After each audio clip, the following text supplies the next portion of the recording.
আমি ওই উপরটার সময় ওই কোন একটা আছে না শুধু ধাক্কা দিয়েছে এখানে ছিলছে এখন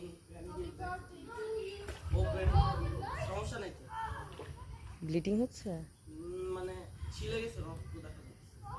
সমস্যা নেই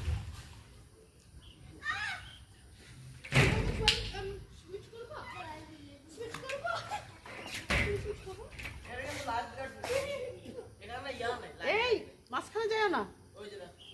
কতটুকু বেশি শ্যালো না এগুলি শ্যালো ওয়াটার তো মনে হয় তাই কতটুকু ইয়ে ওটাতে বলছে কম এটাতে কম ওটাতে বেশি সাদা ওটাতে যায় না এটাতে